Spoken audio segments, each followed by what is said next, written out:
नालागढ़ में किसानों की मेहनत लाई रंग। किसानों के विरोध के चलते प्रशासन ने शुरू की धान की खरीद। किसानों में खुशी की लहर, प्रशासन का किया धन्यवाद।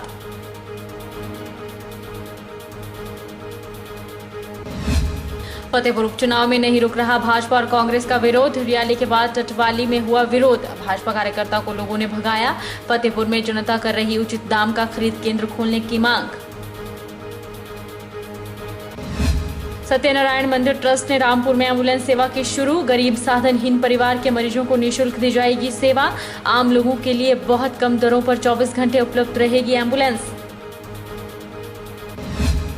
और आरएसएस ने मनाया अपना स्थापना दिवस। पथ संचलन और शस्त्र पूजन का हुआ आयोजन। वर्ष 1925 में राष्ट्रीय स्वयंसेवक संघ की हुई थी स्थापना। नमस्कार, आप देख रहे हैं HP 24x7। मैं हूं जनीशा। हिमाचल प्रदेश के सबसे बड़े औद्योगिक क्षेत्र बद्दी बरोटीवाला नालागढ़ में किसानों की धान की फसल की खरीद को लेकर प्रशासन और किसानों में पिछले कई दिनों से हो रही तकरार अब खत्म हो गई है। आज सुबह से ही प्रशासन द्वारा नालागढ़ अनाज मंडी में रजिस्टर हुए किसानों से धान लेनी शुरू कर दी गई, जिससे किसानों में खुशी की लहर है। नालागढ़ में किसानों की मेहनत रंग लाई है। किसानों के विरोध के चलते प्रशासन ने धान की खरीद शुरू की है। लगभग 25 रजिस्टर्ड किसानों की धान नालागढ़ अनाज मंडी में खरीदी जा रही है। वहीं प्रशासन द्वारा आज से धान की खरीद शुरू होने से किसानों ने राहत की सांस ली। किसानों ने नालागढ़ प्रशासन द्वारा फसल की खरीद शुरू करने पर आभार व्यक्त किया। किसानों ने प्रशासन से अपील की है कि आगे भी इसी प्रकार धान की खरीद सुचारू रूप से चलती रहे, जिससे किसानों को उनकी मेहनत का फल मिल सके और उनकी फसल खराब ना हो और समय पर मंडियों में पहुंच सके, उनको उसका उचित मूल्य भी मिल सके। वहीं नालागढ़ प्रशासन ने भी किसानों को आश्वासन दिया है कि जो किसान ऑनलाइन रजिस्टर होते जाएंगे, उनकी फसल नालागढ़ अनाज मंडी में खरीदी जाएगी और ऑनलाइन रजिस्टर होने के बाद किसानों को फसल बेचने में किसी प्रकार की परेशानी नहीं आएगी। किसानों की एकता की जित हुई। अज ये प्रशासन और सरकार ये सुती पई थी। असी 1 महीने तो लगातार ये डिमांड कर रहे थे। असी फिर 12 तरीक नूं जिहड़ा किसान जिहड़े दे क्योंकि 8-8 10 दिन के ट्रालियां च धान पे आ, वो जब ट्रालियां खड़ाइयां लियाण के फिर असी प्रोटेस्ट किया। एसडीएम साहब ने भरोसा दवाया कि 15 तरीक तो जो भी मर्जी होवे मैं खरीद शुरू कराऊंगे। सो असी प्रशासन का धन्यवाद करते हैं कि अज ये जी खरीद जी है ये शुरू हुई है। ये हमारा काम है, ड्यूटी है और जो 15 तारीख से पूरे शेड्यूल था उसके हिसाब से आज चालू हो गई। हमें खुशी है कि काम जो है सही समय पर स्टार्ट हो चुका है। तो अब हमारा जो सारा ध्यान है इस प्रोसेस को सुचारू रूप से चालू रखने पर है और हम किसानों के सहयोग से, एक दूसरे के सहयोग से इस प्रक्रिया को बिल्कुल अंत तक ले जाएंगे और पूरा स्मूथली प्रोसेस कराएंगे। और इस संबंध में हम एफसीआई और जो एपीएमसी के अधिकारियों से बात करके अभी इसके समाधान करते हैं। हिमाचल प्रदेश की हॉट सीट फतेहपुर में भाजपा की मुश्किलें कम होती नजर नहीं आ रही। लोगों का आक्रोश बढ़ता जा रहा है। भाजपा प्रत्याशी का पहले रियाली में विरोध हुआ तो उसके बाद अब भाजपा कार्यकर्ताओं का टटवाली में विरोध किया गया और लोगों ने उन्हें गांव पर प्रचार करने नहीं दिया। तो वहीं कांग्रेस के विरुद्ध भी रोष देखा गया। फतेहपुर उपचुनाव में भाजपा का विरोध नहीं रुक रहा है। लोगों ने भाजपा और कांग्रेस को आड़े हाथों लिया है। किसान लगातार उनकी फसलों को उचित दाम न मिलने और उनकी मांग के अनुसार खरीद केंद्र न खुल पाने के चलते भाजपा नेताओं और कार्यकर्ताओं का विरोध कर रही है, तो वहीं कांग्रेस को भी उन्होंने लपेटा है, जिसके चलते अब उपचुनावों में भाजपा और कांग्रेस की मुश्किलें बढ़ती दिख रही है। फतेहपुर का अधिकतर क्षेत्र और मंड एरिया इंदौरा में किसानों को फसलों का दाम न मिलने के चलते अब ये विरोध बढ़ता जा रहा है। असी इस करके विरोध किया क्योंकि किसानों का जो झोना वैसे भी घर च पिया है और सड़ गया और ये जिम्मेवार कांग्रेस प्लस बीजेपी, इन्होंने दोनों ने पहले बीजेपी ने मंडी साड़ी रियाली च खोली और उसके बाद पठान जो वीरभद्र से उन्होंने डुक्कर में खोली है और नहीं होने करके मंडी जी साड़ी फतेहपुर बनाती है और ये गुनाकार दोवें सरकारों ने आज साड़ी मंडी इतने चालू हुई है, सानू सुविधा हो जाती है, साड़ी जल्दी से जल्दी जो झोना भरिया जाए। बीजेपी पार्टी आ रही है, कांग्रेस पार्टी साडे कोल आ रही है। असी जिम्मेदार ने धान मंडी साडे अपने खेतों च पे है, लोग रहे सड़ रहे है, कोई सुनाई नहीं। इलैक्शन स्टंट आ रहा, बीजेपी पार्टी के बंदे भी आ रहे, साडे कोल कांग्रेस पार्टी आ रहे हैं, साडा कोई हल नहीं हो रहा। ठीक है, साडी मंडियां, साडी कित्थे मंडी है, फतेहपुर मंडी है जां कुत्थे मंडी, सानू दसो अज दाने कित्थे सुटिए सानू। दूसरा कहते कि पर्चे दिओ जमीन दे, जे जिमीदार कोल जमीन है तां ही धान उगा रहे हो, तां ही दाने कढ़ रहे हो। पर्चे दिओ जमीन दे के मोदी ने जमीन ना लवानी अपने ਜਾਂ ਕੁਛ ਪਾਰਟੀ ਦੀ ਜ਼ਮੀਨ ਆਪਣੇ ਨਾਲ ਬਣੀ ਹੈ। ਅਸੀਂ ਉਹ ਕਹਿੰਦੇ ਆ ਕਿ ਸਾਡੇ ਦਾਣੇ ਚੁਗਣ खरे रेट पे। प्रदेश कांग्रेस के सह प्रभारी संजय दत्त ने अर्की में पत्रकारों से बात करते हुए कहा कि देश में बेरोजगारी का आंकड़ा भयावह रूप ले चुका है। मोदी सरकार केवल अंबानी और अडानी जैसे धन कुबेरों के हित साधने में लगी है और आम जनता की तकलीफों से उन्हें कोई लेना देना नहीं है। संजय दत्त का कहना था कि इस सरकार ने सेना को भी अपनी ओछी राजनीति में घसीट दिया।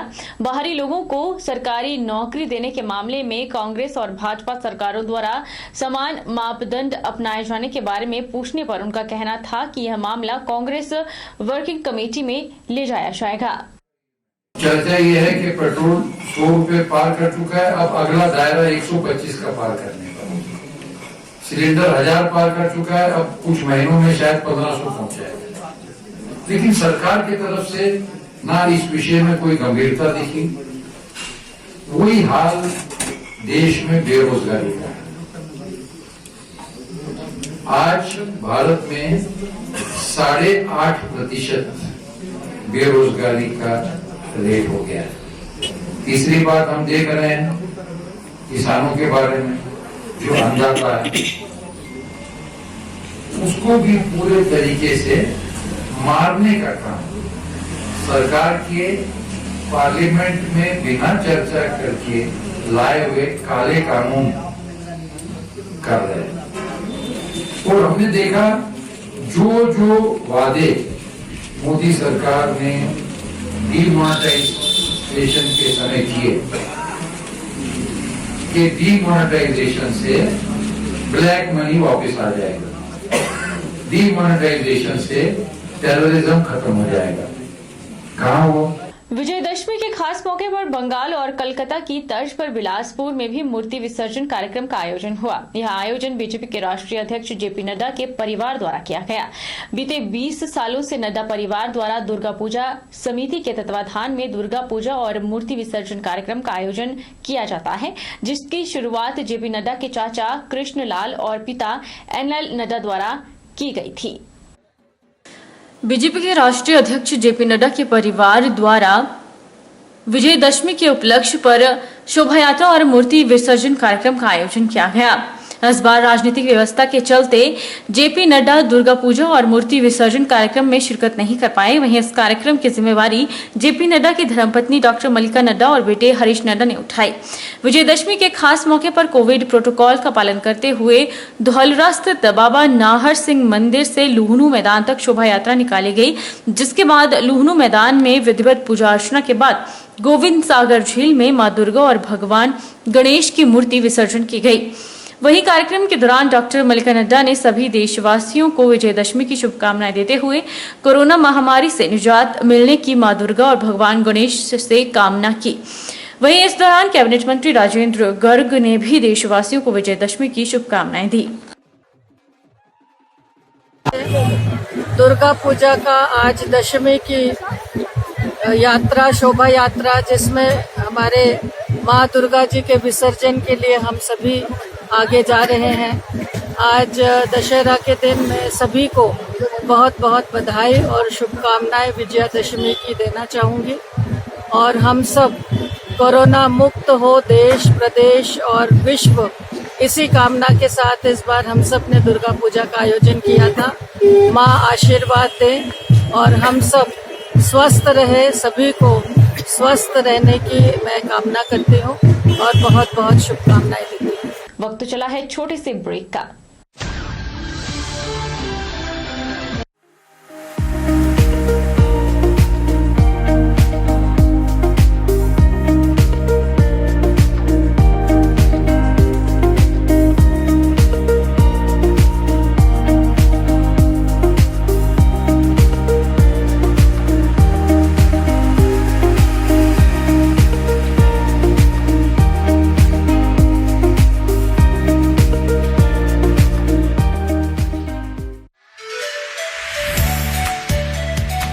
Abhilashi Group of Institution, where you can get admission in 2021 and 22 for BTech in Civil, Mechanical, Electrical and Computer Science Engineering, Diploma in Civil, Mechanical, Electrical Engineering, B Pharmacy, BSc Nursing, PB BSc Nursing, ANM, GNM, B.Ed, DLEd, MSc in Physics, Chemistry, Botany.